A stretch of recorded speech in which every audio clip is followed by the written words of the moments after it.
Telegram-based trading bots are quickly attracting scores of crypto traders.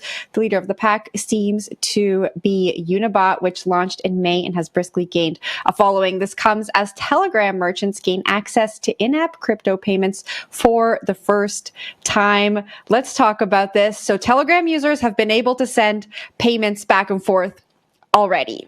Now, Telegram merchants are able to accept crypto payments. Talk to us about this new development.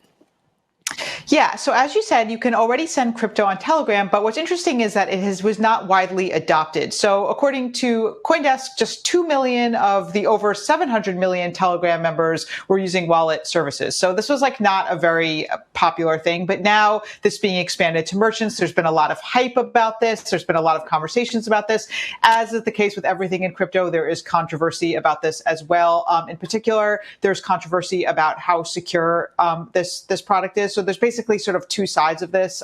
There's people on Twitter kind of saying that this is not secure and why would you use this because this is just not a secure way to transfer money. And then there's others who are saying it's basically a trade-off and that it might not be the most secure thing in the world, but it's okay for smaller payments or I think do we have the tweets? You can kind of see just some of these complaints or some of the debate that's happening about this. And I guess like the counter argument is that it might not be the most secure thing in the world. That's Bobby, who's sort of saying that, it's okay. He's willing to make that trade-off as long as you're not putting serious money into it. But yes, it's an interesting development. And interestingly, this is not available to users in the United States. And I think this is kind of fascinating because this isn't even really like a headline here. This is just kind of one of those things that you would only know if you were a user in the US and you tried to use it, or, it's in some of the reporting. And I think it's just interesting because I feel like people are almost getting used to the idea of the US being ring-fenced in this way. And it's clearly problematic because Telegram is such a global app. And for all of these kinds of things, for them to work, you need kind of a global network. So for such like a big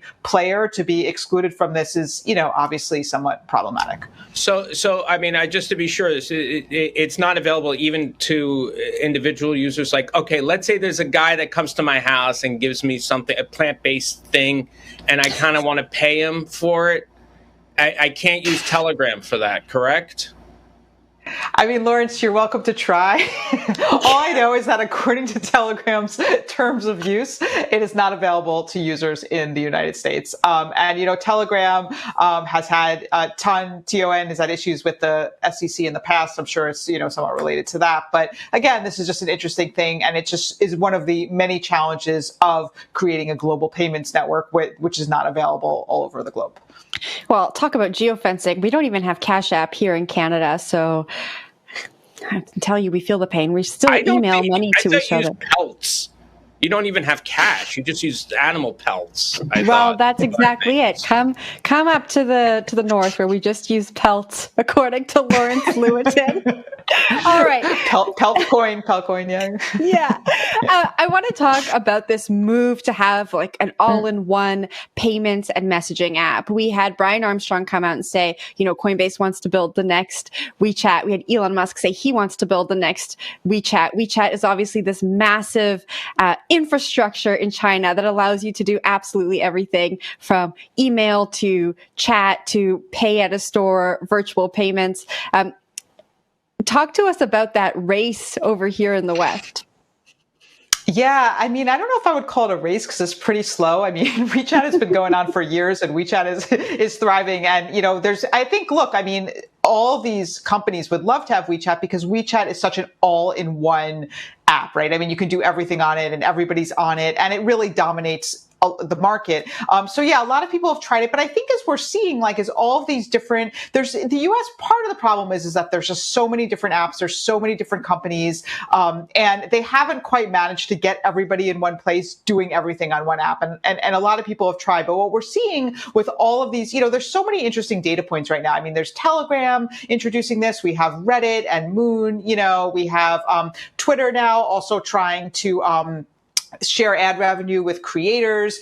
You have Nostr trying to use Bitcoin payments. So clearly, like, everybody's trying to integrate payments into social media in some way. But yes, nobody has come close to achieving what China's WeChat has done, which is kind of having it all be in one place and have it be relatively seamless. And I think seamless is kind of the operative word here. I think a problem with a lot of these is that the user experience is not that good. It's a little bit complicated. WeChat is simple, and that's one of the reasons why it works so well. What the heck is Zapple? Now, explain Zapple. It sounds like a knockoff you buy on Canal Street. Like, this is a Zapple phone. I mean, like, explain this.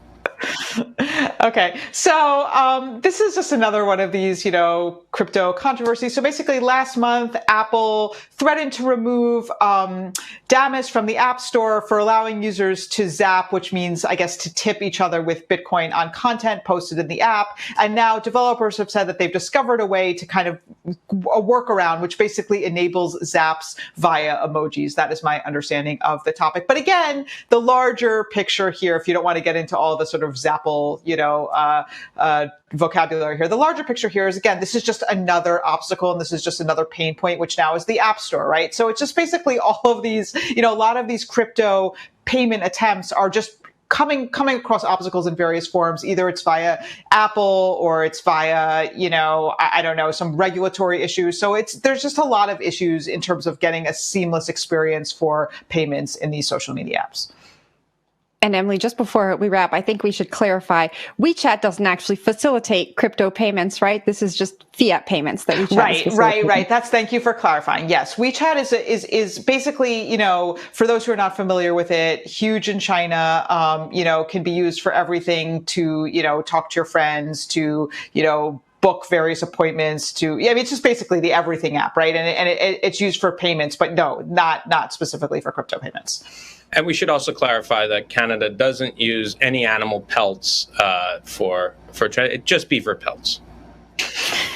No animals were harmed in the making of this segment. Okay, we are going to leave it there. Emily, thanks so much. As always, your segments are such a pleasure.